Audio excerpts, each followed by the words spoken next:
Now, so the first thing is that I will be solving each of the questions. That's the two questions we had, and I would want any other thing you also have. You can just relate it to me, so you let me know.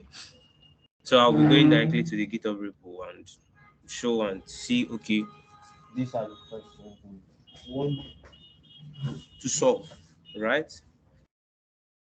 Oh, I think my system is not charging. Sorry.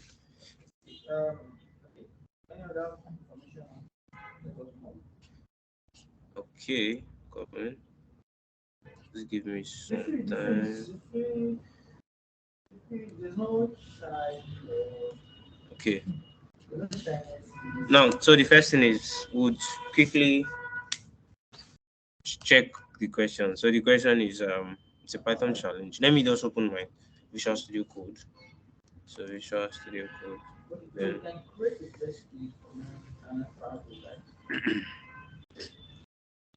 um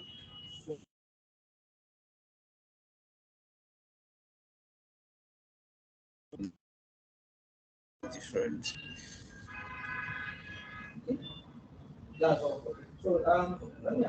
So please, if you have any question, just let me know or fix it in the chat room. I can't see the chat because I joined as a guest. But please just make yourself audible. You can unmute yourself and say it out so I will know if there's any question along the line. Coming, just opening my Visual Studio Code so you can start properly.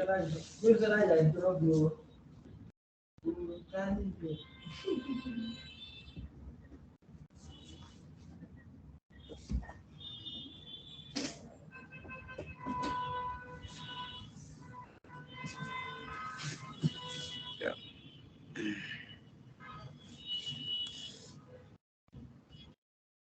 Stop. So, okay, so let's start. So I'll just be showing you like how we solve problems with okay, let me open it. Let me create a new folder for this.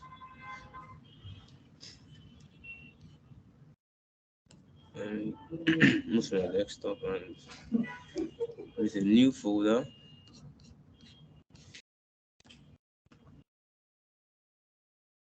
New.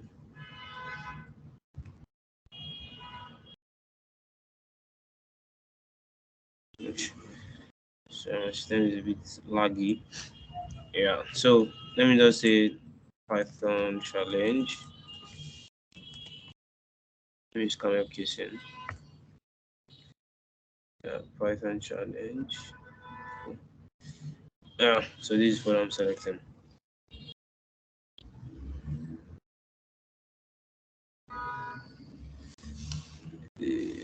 So now all these just create the file. That's let's say so the first challenge I'm solving is factorial.py, right? That's the first thing we're doing. So let me write how we solve the problem here. So let me just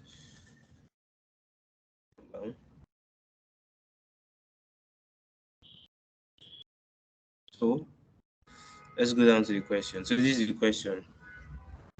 It said, okay, so I write the Python code that takes that the Python code that takes in more than one input and performs a mathematical operation to print out the final result. I think this is the other questions. Let's start from the one that is factorial. This was day 4. I think it was day 2. Yes, I think it was day 2. So let's see. Uh, so this is the code base, so you can see it was easily structured. So from the 1, day 2, yeah. So this is it. So challenge: write a Python code that prints out the factorial of a number. Test if n is equals to 5, n is 5 factorial. So factorial from the words means that it means you are multiplying a number by its n minus 1 value. So let me increase my screen. I can zoom in.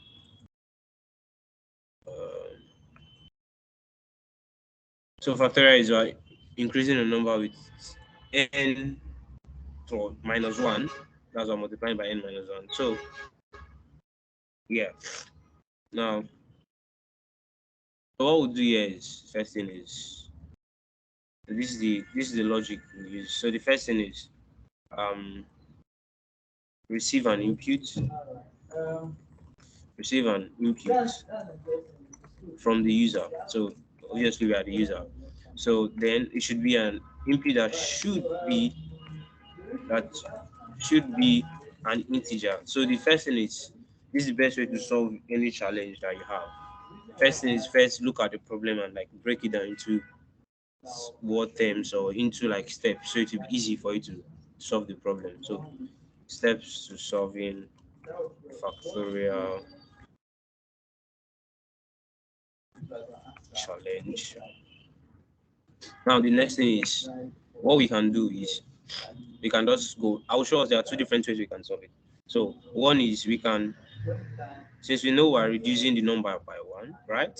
So we can do something like um write a for loop that decreases the number, or just write a for loop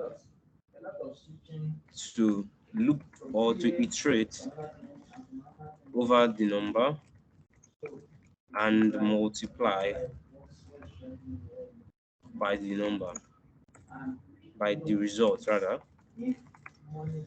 then 3, then output the results.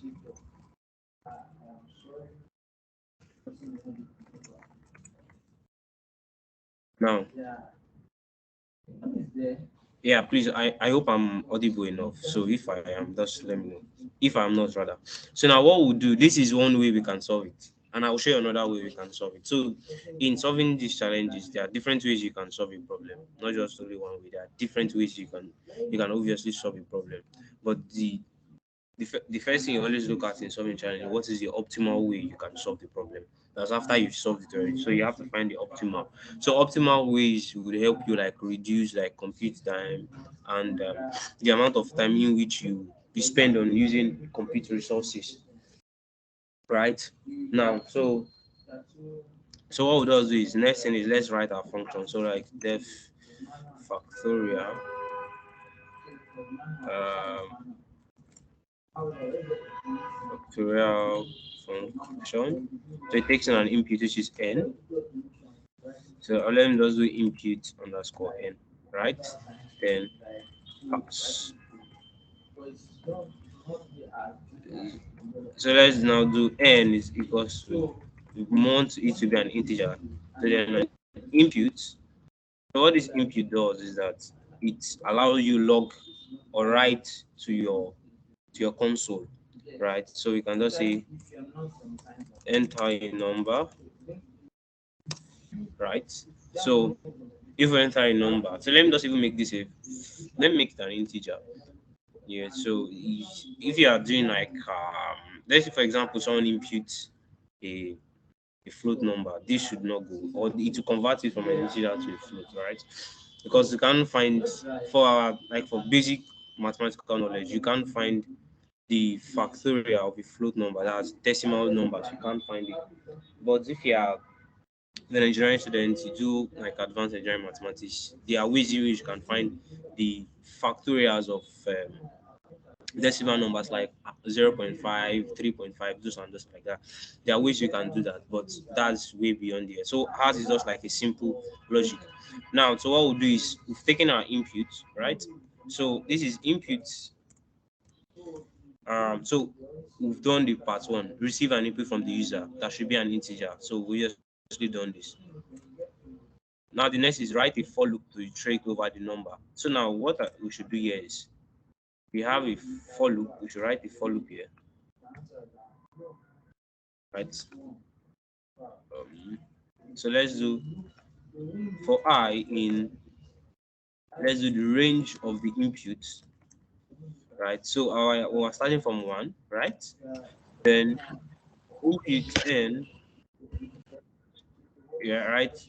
So plus 1, comma 1. So what this does is that we are starting from 1, right? Imputing over n plus 1 equals 1. Now, what this does is that if you check how range works, so the range has a start, a stop, and a step. So because of normally in the way range was defined, it starts from 0. So any number, if you fix in there, it has the way we have it in object-oriented programming. There's what they call a constructor. A constructor has it is how you can define a class or how you can define a method. Now, method means it has three different inputs in which you can pass it for you to instantiate it or for you to use that particular method. If you pass in only a stop method, it starts from 0 to the n minus 1 of the number, right? So let's say, for example, we want to say for I in range of, let me say range of 5, then let's do print.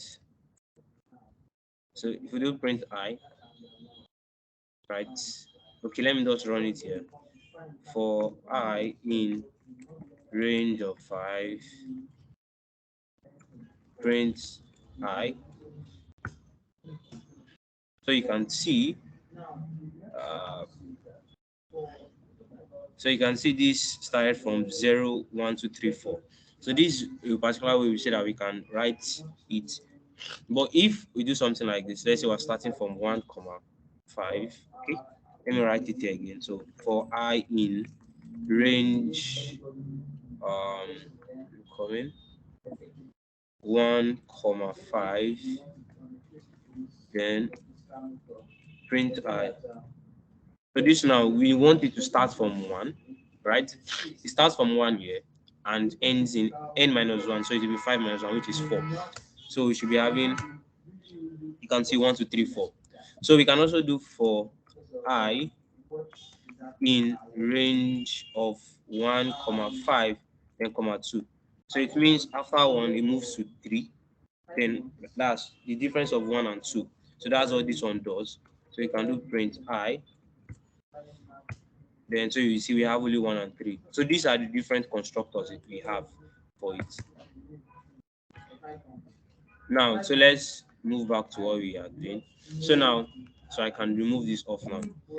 So you can see that because of our factorial, if you go back to the question here, our factorial all stops at 1. So you see 3, 5, 4, 3, 2, 1, right? So that's why we are starting at 1 itself. We don't want to start at 0. Then, and from what we have, from when you iterate over a range always give you the n minus 1 number. So for this one, because we would also want the actual number itself, which is the input we have, so we'll have to like add plus 1 to it. So we are increasing the input with plus 1. So when we are getting the whole range of the numbers, right, we get the actual number, the last number in which we want. So what we'll do here is just this. Then we can now instantiate or define a particular number. Let's call this count is equals to 1. So what we do is now do count should be equals to count star I. So this is even the easiest way. So we can now do return count. So this is, so now what we just do for here is now say let's say okay, if name I'm sorry, so if main name it's equals to comment.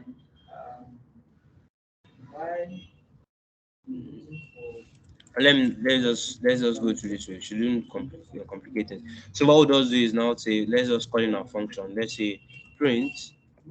We should print in our function. Let's say results is equals to factorial. We are calling the factorial now and saying our input n is equals to be equals to n itself, right? Or let's call this input. Okay. Let's say user input, right? So this should be the user input. So then let's print out the results.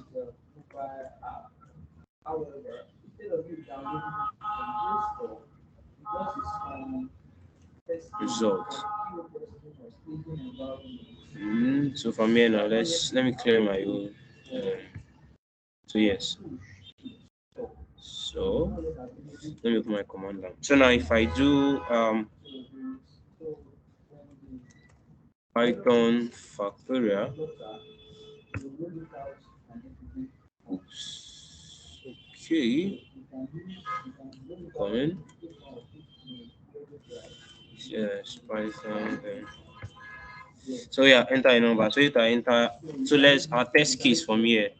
First one was 120, right? 5 factorial is 120. So let's do this. Or let's even spice this up. Okay, let's do it for now and see.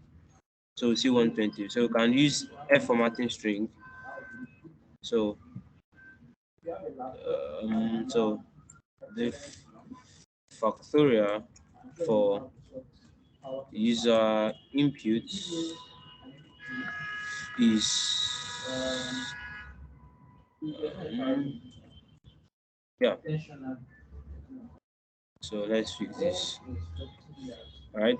So let's rerun this again. Yes. In Python factorial. So if I enter 100 to get the factorial for it, right? So this what it does. So let's try put another input again, factorial. So if I fix in 20, I should get my answer. So what this one does is that it goes from 20 times 19, like that, like that, like that. So let's now check if okay, this is obviously this is correct already. Let's test it for other test cases again. Python factorial. Yeah, so if you have any question, please do let me know so we can know how we go about it. So let's try for 4. So this is very easy. So the factorial for 4 is obviously 24. So this is one way we can solve the problem. And another way is how we can solve is also using recursion. So in using recursion, what we did is this.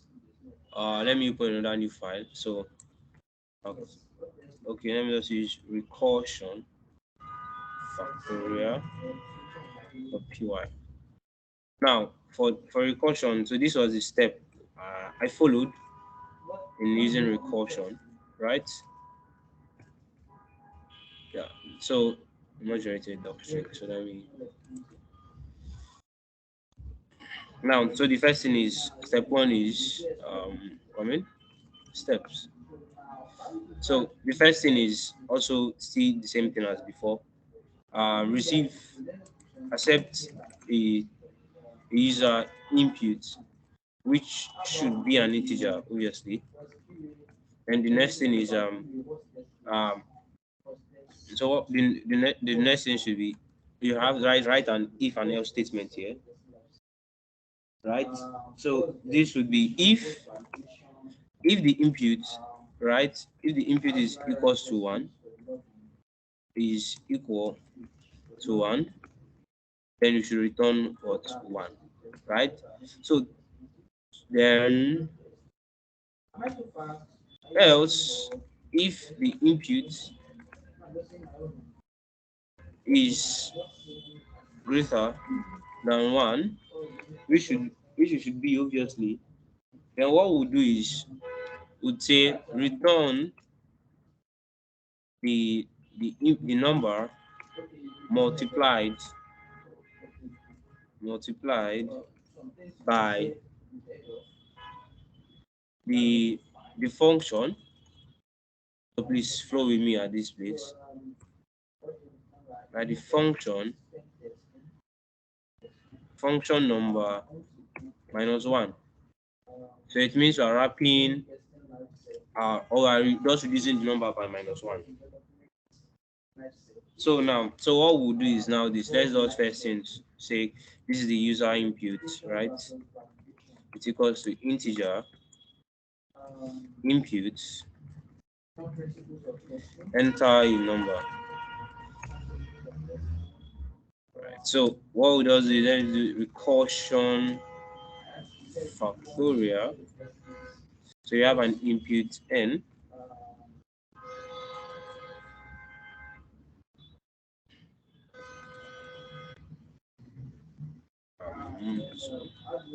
So now, so the first thing is within is now is the first thing is just say if our input and it equals to 1, right? We do return 1, and else very easy. We do return input n multiplied by what? The function. What's our function? This is our function recursion, right? Recursion factorial. Then our input n minus 1. Is anybody talking? Yeah. So let me check it chat room. Yeah, please. If you can speak our way, I can't hear you. Or if there's no questions.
Sorry, I didn't know how I left the call. Please, can you guys just let me know where I stopped recording or where I stopped presenting rather? Let me share my screen again. Please let me know where I stopped presenting so to be easier, right? Um,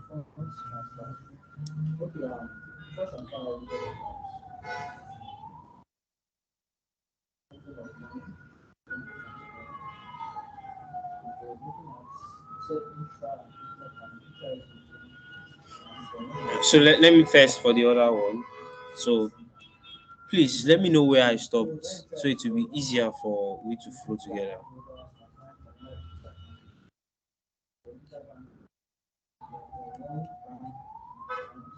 Mm. Anybody to help out on it?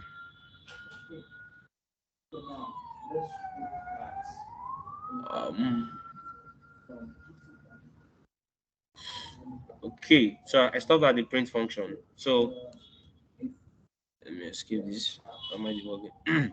So what I did with the recursion was that the recursion, what it does is it checks your input. If it is equals to one, it does not even bother to go inside it again. Or let me use a debugger mode to solve this and check if we can. So this is called breakpoint, right? So let me run this in debugger mode. So we'll see how it works. So let me fix something here. So let's check and see. So we'll be able to analyze this one after the other. So I'm running it in debugging mode, so we'll see. So this should be what I should run, right? So enter a number. Let me raise this guy up a bit. So the number I'm entering is, let me enter 3.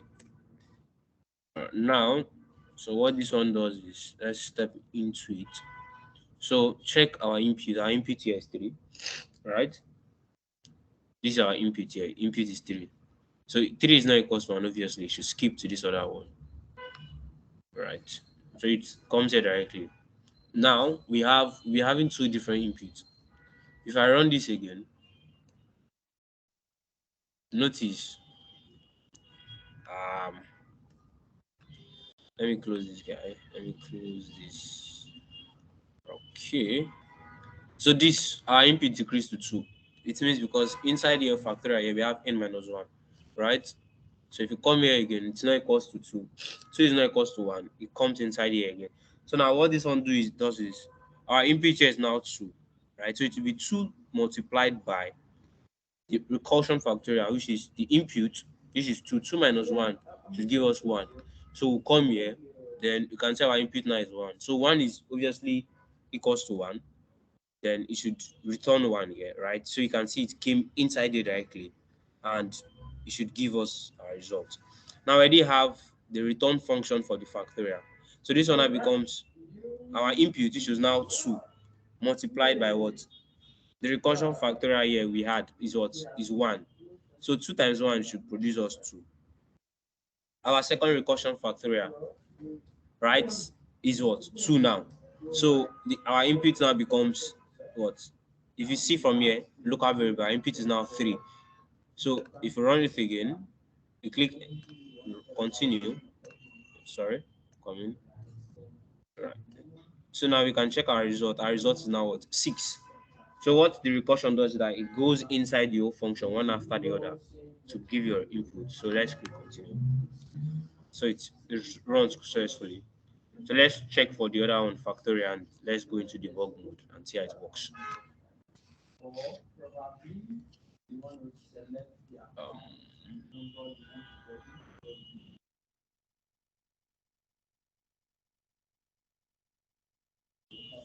so let me fix a breakpoint here. Yeah, so it will be easier. Um, so let me fix it. Also 3, why isn't 3 here also? So our input variable is 3. Or come in, we set our count to 1, right? So it's a global function. Then come in here. So we're looping through it. So I'm moving from range of what? Range of 1 to 4. Because 3 plus 1 should give us 4. We're starting at point 1. So our first I is 1. So and our count here is 1. So it will become 1 times 1, which should obviously be 1. So it goes in again. Our I becomes what? 2. You can see our I increase. This is like an incremental iterator. Then it comes in again. 2 times 1 give us 2. Our count becomes 2 here. If you come inside here again, we should have I becoming what? 3. Right? So it becomes what? Our count here was 2. So 2 times 3 should give us 6. So if I run this, right, so we're done. This should not, our I should not increase again because it stopped at what? N minus 1. And our N here was what? Input, which was 3. So and we added plus 1, so which is 4. So 4 minus 1 should be 3. So the highest value our I can have, which is N minus 1, is 3. So which is, at this point, we've gotten to I3 already. So what we do here is we click here, it should return our count, which now our count is now at 6. So if you come inside here, it should give us our output immediately, right? So now let's move to the, so if there's any other question, please just drop it on the chat. Peter will relate it to me so I can get them. So now the next thing is, let's check the other questions in which we had, which was for day 4. Yeah, which was on day 4, right? So why is this guy so? Let me just click here. Day 4. Yes. So now for for this day 4, I never knew this would become so complicated. But at the end of it all, let's now work on this. Now look at what it says. The first thing it says is write a Python code that takes in one or more inputs. That's if you want to do an arithmetic operation, you must have it out. You must have, sorry, this should be 2 or more inputs, right?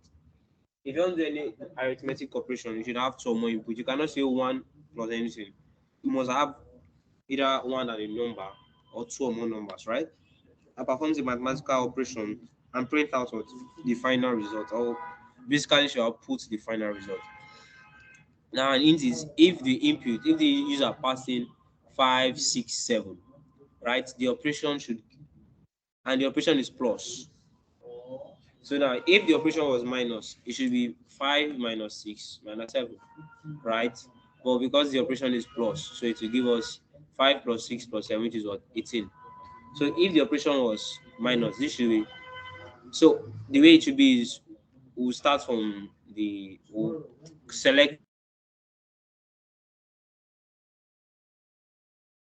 the input, which should be 1, 1 minus 5, which should be 4 minus 4. So this should give us, if this was, if the operation was negative or minus rather, this should give us minus 4, right? Now, so let's quickly go into it and see how we solve it also. So the simple thing you also see this, okay, I'm done with debugging. So what we should do is first is call this arithmetic operation, right? .py. So the first thing is, what are the steps? That's the first thing you always do when you want to solve any challenge. What are the steps that you want to use to solve your problem? Right. So steps to arithmetic operation, because this one takes you or gives you an idea of, okay, what are the steps you should follow and how should you use it. So the first thing is the user collects an input. So user user drops an input, or user input an integer value, or we can make this a float, or let me say a float, yeah, a float value, yeah, makes it a float value. Then two, if user inputs, let's say if the user input done, we should stop, right? We should stop the user from imputing a value again.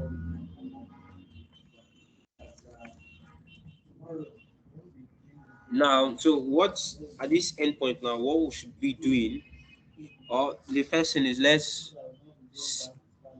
yeah.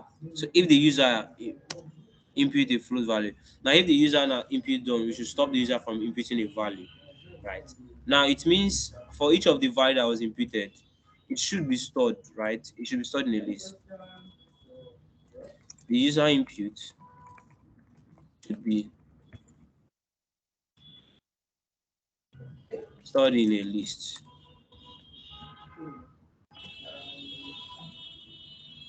Then, if the user input is stored in a list, then for let's um, it's okay. So the user should also impute the operation. So for this one, we can print out, okay, what are the list of operations that we can accept, right? Then 5 return slash print results. Right. So we already know, okay, this is what we, these are the steps we must follow.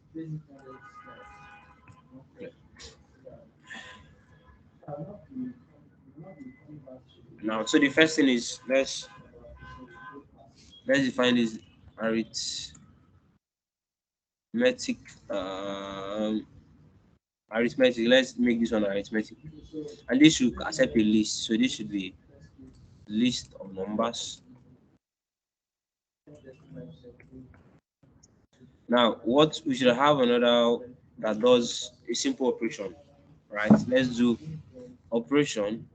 This operation should accept two numbers, so it should be x and y. Then, so let's also do this pass. Now, let's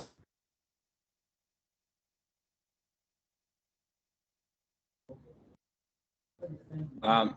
So if the user is input the float value, so let's now start with this. So because of the user will keep inputting a value until the user input a particular value, then we stop, right? So what we just do is let's use a while function here. So um while false, okay, let's define something that will make it false, a particular variable. Val, let's make val false. So while val is equals to false, this is actually a true statement. Ironically, this is a true statement. Or let's even make this very easy. If I do this, I think it was sure that it's allowed this, right? Okay.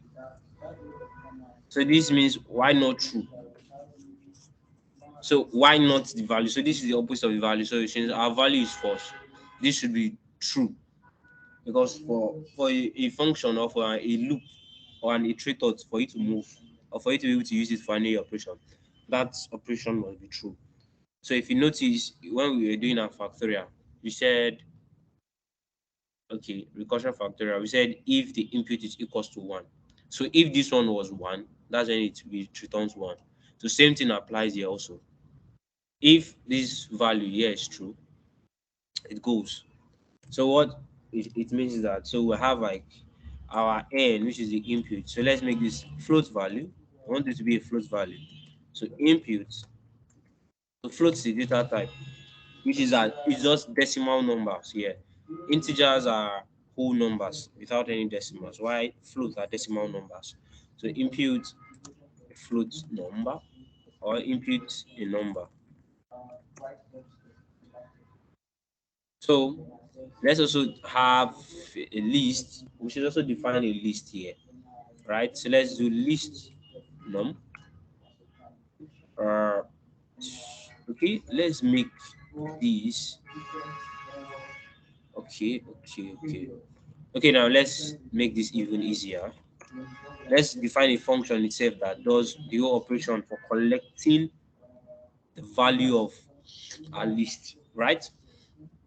Now let's do this def um, list number. Let's do call it accept or def user input. So what this one does is that it should just only collect the user input. And let's take this off. So this should be val is equal to false. And while Why true? This should be n is equals to float. Input, enter enter a number.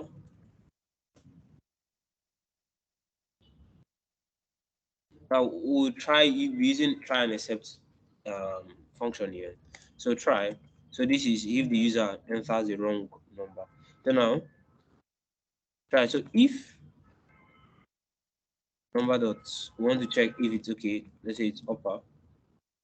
Let's just use lower. So we'll turn all the user input to lower. If it's equals to string done.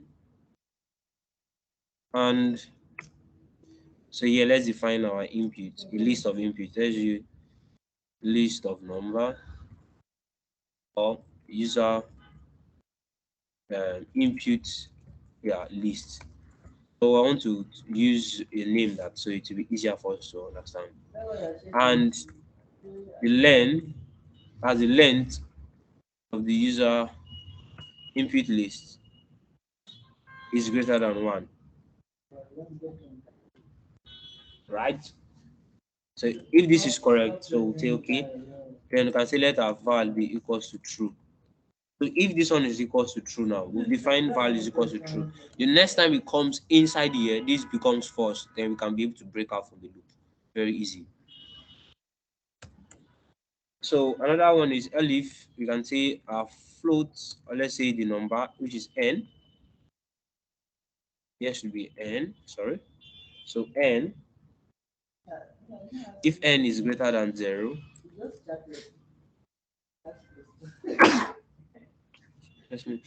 so if n is greater than 0, what would us do is just, it means the person entered an integer or a float number, whichever way the case may be. Okay, for me, let's not make this float, because if the user entered done, this will obviously create a problem for us here, right? So let's just make this any kind of input and wrap here around the float. So what we do is we append the value. So we'll now do user input, okay, user input list dot append float of n. Oops, I think I'm spending a lot of time. Then else, so we should just print enter, or we shouldn't even do anything. There's no else here. So let's just leave it at elif. Then this should be a catch, right? So except, so let's the obviously should be a value error. So there are different kind of errors we have. We have zero division error, we have absolute error. So this is value error for this is means we are entering the wrong value. So then you can print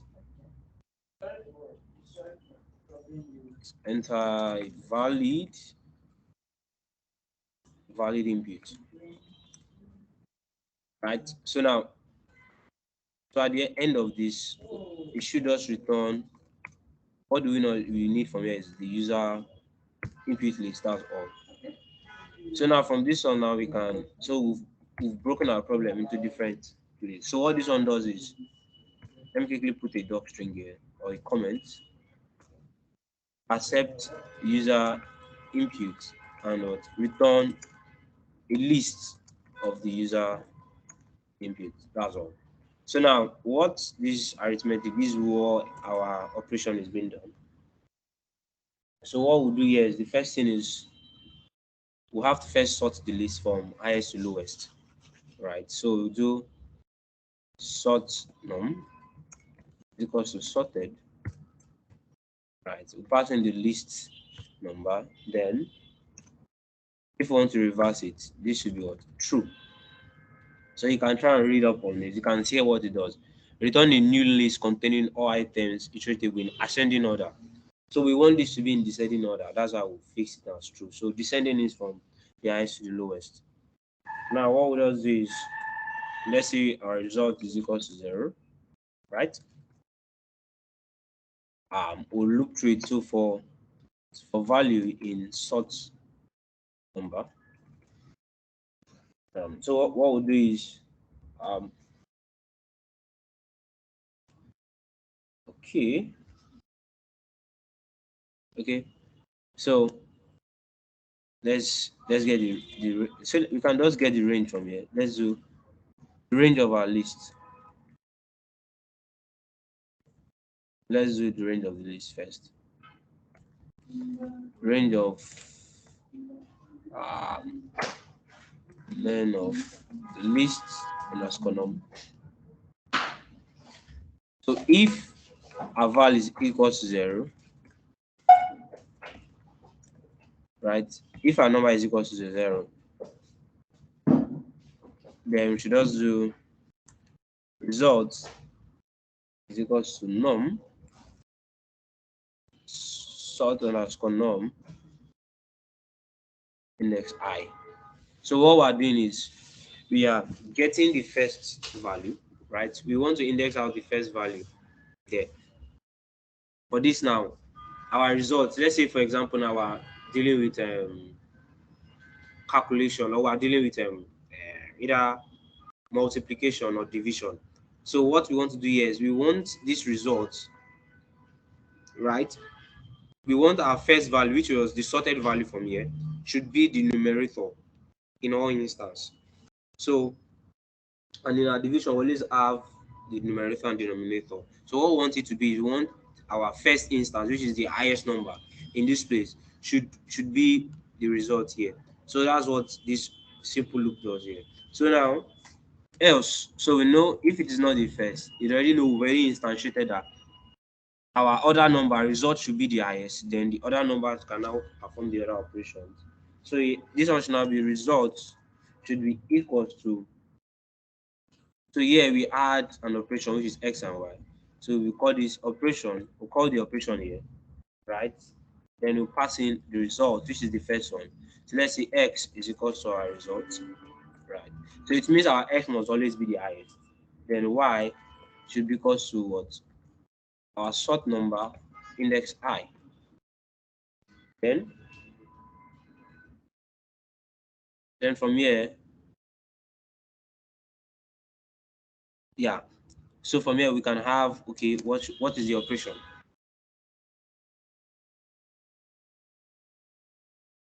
Right here, right? You can now receive an input for the operation. So let's now do, at the end of it, to return our result. So what we'll just do for here is, so now let's come down here. So the first thing is there are different operations we'll be working on. So let's print out a result so that the user can know, okay, these are the kind of operations that I can do. So list of operation to perform. So we can make this do plus minus star and slash. So let's operation, and let's do operate. So I want to create a list of operation. So let's do this one plus minus star and division, right? So now we now do if, so let's the user, let's use user input or operate input. So now what this one will do is input enter a sign or a mathematical operation for this. Okay. So what we should just do here should be this. So so let me bring out this guy out. Let me bring, okay. I want to see how to structure it so it will be easier. Let's continue like this and see. I don't want it because anytime we come inside this particular value here, this sorted value here, right? Anytime we call this operation, it means we have to always enter it every time. This should not be in an easy way, or should be something that Once we enter the input, we know what this is what we want to do till the end, right? So I know how we'll do this. Let's continue. Let's just put this here. Then if we've entered the input, so now I say if, so if the operate input one, okay, let's do if the operate input is equals to plus, right? Next is addition. So what it does do is return x plus y. So this is very easy. So let's just copy paste everything here and see. Then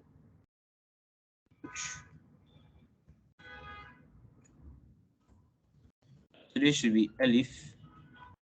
If is equals to minus x minus y. If is equals to multiplication. If here is equals to multiplication, which is star, then here is star y. Why? If this is division, yeah. So let's make this divide, right? So here is also elif. Here is elif. So else, it shouldn't return anything. Let's just return 1 here. It means the user enter an invalid result rather. So yeah, we're not doing anything. Okay, I wanted to do this if this is here, but there's no need. Let me comment this out. Gosh. Yeah, I think we're done here. So now, how do we now structure it for the user to enter a valid input? So the first thing is we'll call them one after the other, right? So if underscore name, it's equals to main, right? So how do we call this? So the thing is that we would be calling the first thing is this is the user input. This is the first thing that comes. Then after this, let's do what's my stem again? X. Let's do user results, right? Because it returns a list, and that's the list that will be passing into here arithmetic operation, right? So we can now do arithmetic. So user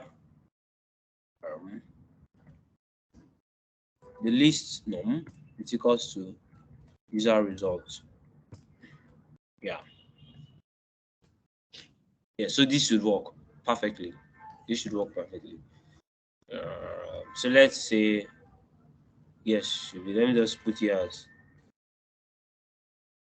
rest. Or yes, rest. Let me use it like this. And then there's a print rest. Right? So let's quickly run through it and see what we get. Let me reduce this. So the first thing is that okay, let's do this. So let's try our first test case 5, 6, 7. So let's do Python arithmetic. So enter a number. Let me enter 5. Oops. So do you mean okay? That if underscore name, what does it mean? Because underscore name. Yeah, I can hear you. If you said what does if underscore what means? Name. If double underscore name, double underscore name. Okay, so what this if underscore name means and what underscore means. Yes. This is for example now you are writing an object oriented class, right? If you didn't fix in any of your input values or any of your defined function under here, this one allows you to show you, okay, this is the order in which your input should run. So for example now what I did is what I want this the user input should be the first thing that runs, right? So it comes under here, yes, first. So after this one has run successfully, it moves to the next one. So any function or any other function that you don't want to run, if you didn't put it here, or any function you want to run that was not fixed under this expression, it won't run at all. This is what run on your runtime. So on your runtime means this will run on your console. So these are the only functions that are going to run. Any function that is not placed inside here, right, would not run at all. Did you get the illustration? So this is just like to structure it like how it should run, like one after the other. Okay, thank you. I understand. Yeah. So I'll also share some material and resources on how this one works also. So it is just beyond that. It is also beyond that also. If name underscore, it's also beyond that a lot. So any class or any functions that you write, this is always placed at the ending part on how it should run. This runs your whole code for you. So let's continue. So I think I made an error here. Here should have been L, small L, right? So let's close this. So let me write, if I save this, yes. Let me write Python, then arithmetic. So enter number 5, then enter another number 6, another number 7. Let me put in done. Oops. So we can see now we obviously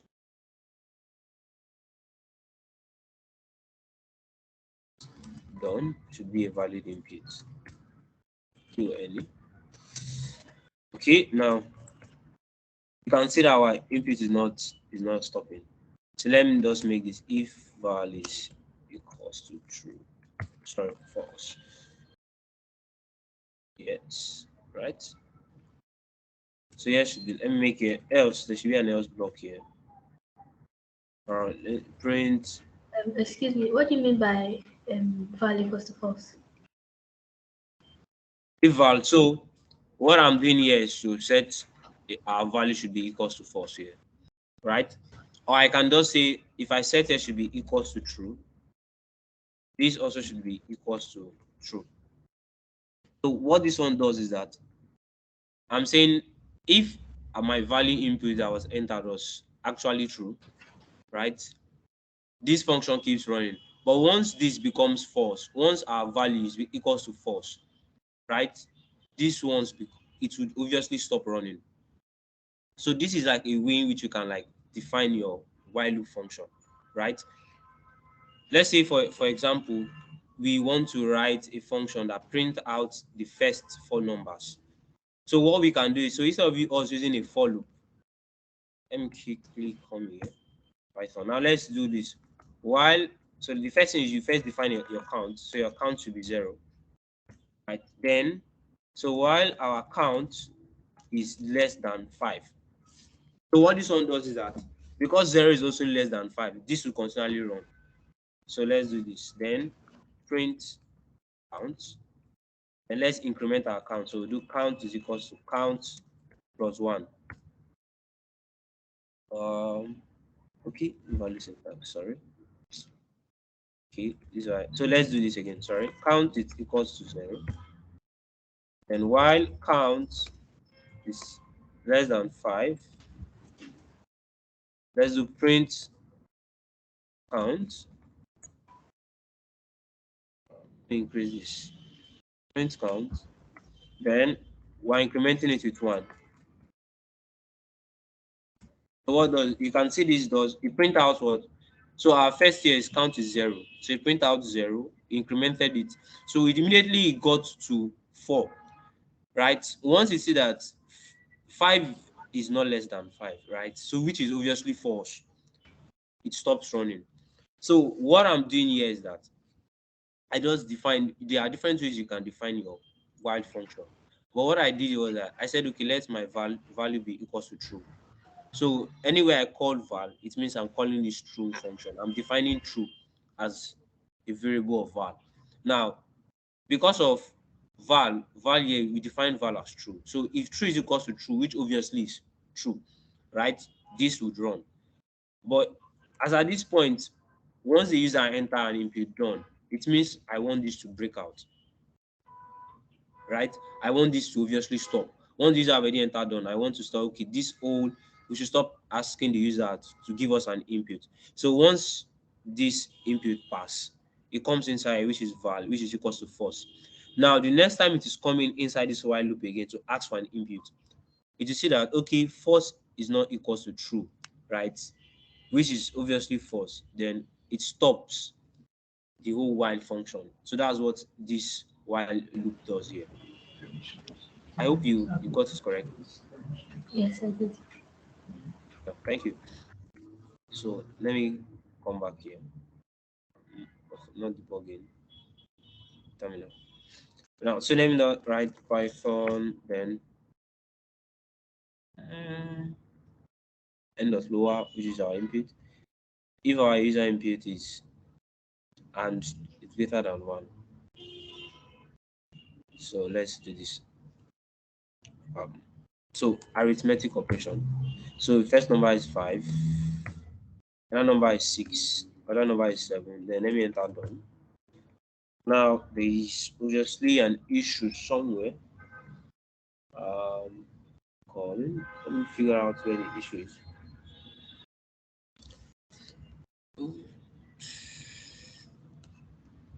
Uh, hmm. I think I'll have to debug the code now. Let me fix a breakpoint. So I have to debug fixing a breakpoint to see how it works. Um,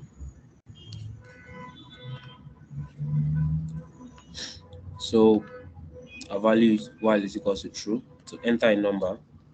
So our first number here is 5, right? So it comes inside here. This obviously should not be valid. Then it converts here to 5, right?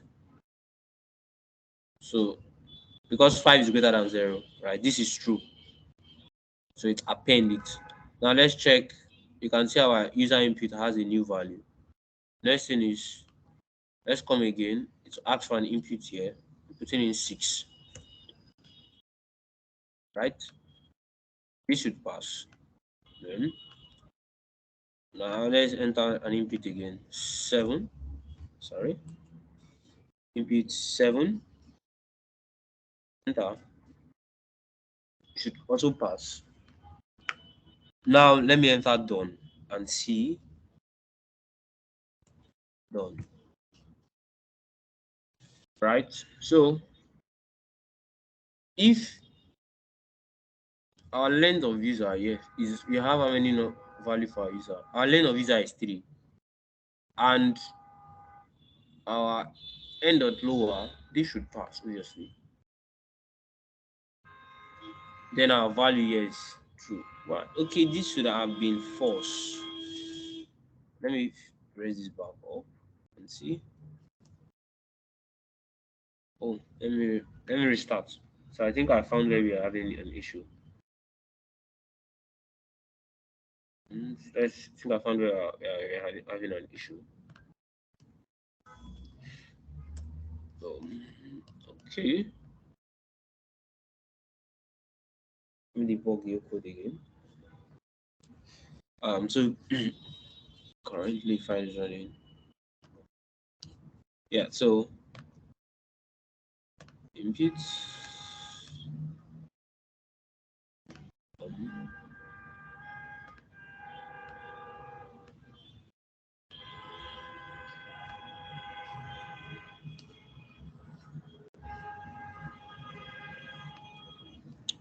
okay, let me leave the debugger mode for this. Let me come back here. Let me stop this debugging. Okay. Okay. I guess we should. So here should have been val because we are iterating over val, not I. So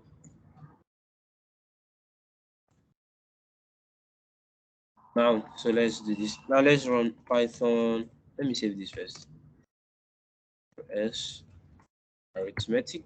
Enter number 5, 6, 7, and done. Right. So you can see it. So if I enter plus, enter a number again plus. Yeah. So we're able to get something positive. So what I should have done here is that I should have fixed in something to differentiate it. And another thing I did here was that I allowed the user to keep entering an input. Let's say, for example, you have an operation. Let's say we have something like this. Let's say we want to do an operation like 7 plus 6 minus 5. So normally this should give us, so 7 plus 6 should give us 13. 13 minus 5 should give us 8, obviously, right? So let's fix this in a function, pass this like this. So let me rerun this again. Close then. So let's do Python arithmetic. Now if I do enter a number, first number is 5, 6, 7. Then let me say I'm entering done. Done. So what's the first one? I want to do 7 plus 6. It rearranges everything for me. 7 plus 6, it gives me, so plus 6. So enter it again. And if I put minus, so my answer should be 8. Right. So there are many ways. There are other ways you can also approach this. You can also want to use an input where you would see, okay, print out your result after you are done to know, okay, what would you want to do with this input again. So let's try it and see. Let's print out our input. So here, let's just do print result here. So we'll see, okay, what's our result, and see, okay, is there any other thing we want to do with it again. Let's do Python, and okay, let's also print out the remaining value. Should we do that? Let us do that also. So if we print out the result, then let's do print what's the remaining value. That's the remaining numbers in the index. So let's do sort num and index index val plus 1. Right, this is the remaining numbers remaining in the index. So see, so Python arithmetic 5, 6, 7 done. So let's do plus. So it's, you can see 7 plus 6 gives us what, 13. Now what is the operation here? Right, what's remaining here is 5. So what do you want to do? You want to do, if I do, okay, 13 times 5, 13 times 5 should give us 65, right? So I'm doing multiplication now. So you can see it gives us what, 13 times 5, which is 65. So that's your that's the way we can solve it. So that's another method we added to it. See, okay, let's print out our result and see, okay, how we solved it. Yeah, so we've solved all the questions, right? So if there's any other question or there's any other thing, please just let me know, right? So in if there's no any other question, in the next 4 to 5 minutes, I can end this section. So if there's any other thing from any of the resources, anyone you had challenges on, you can just let me know. Then we can just go through some of the concepts again. Yeah, can go through some of the concepts again, then we can check them out. So we've been able to write 3 arithmetic operations, one for factorial, 2 different methods to solve our factorial problem, and another method how we can solve them, our operation method, right? So if you check the one that was solved on the group itself, that's on each of the day resources. I think it should be, okay. This one was named calculator. Yes, so you can see there are different steps. So this one will say list the possible operations. If the input is a list created, pass else. So this is another step in which you can solve it. Yeah. So this one accept your sign, your symbol, right? Accept your symbol, and everything is just boggled inside this one. So you can see for this one now. Let me increase my screen a bit and see. So you can see this right from the GitHub repo. You can see that we only call the calculator once, and the audio function is embodied inside it. While for what we did here, um, we have 3 different functions. So right, so this user input receives the result. then it passing the result inside this arithmetic. Arithmetic receives the result, then what? It prints out to our console. So in next 4 minutes, I'll be ending this section if there's no any other question. So thank you.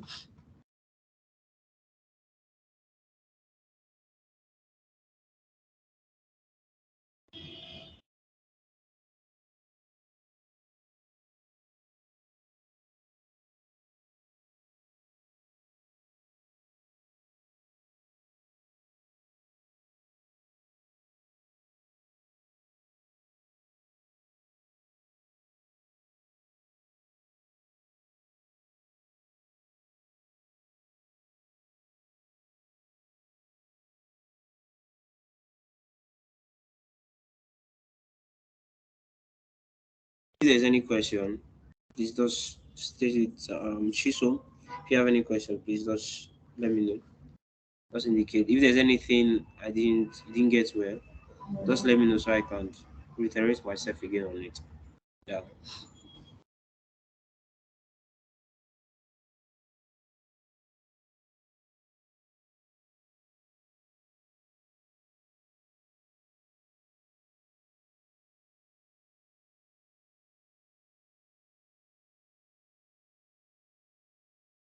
Question.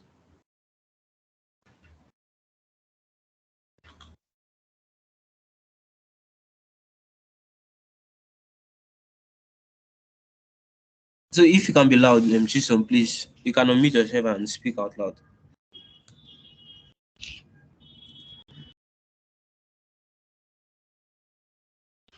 I don't have any question. Have any question? Okay. So from now I should be ending the section. But let me just show you two different ways you can also try and improve yourself and practice and solve questions. Right? So there's one we have Lilith code. You can check it out and solve questions from there.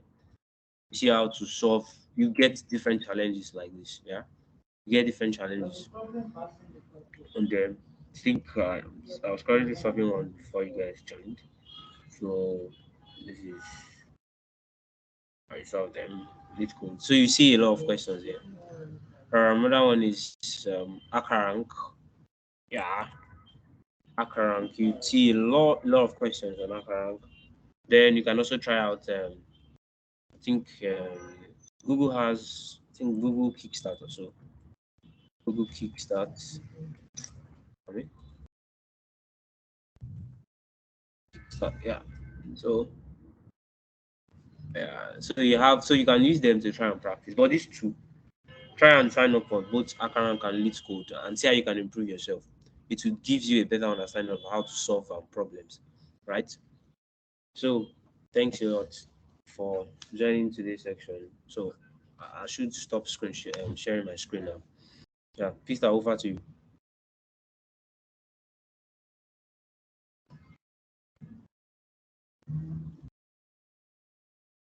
All right. Thank you, everybody, for joining. Have a good night. Bye.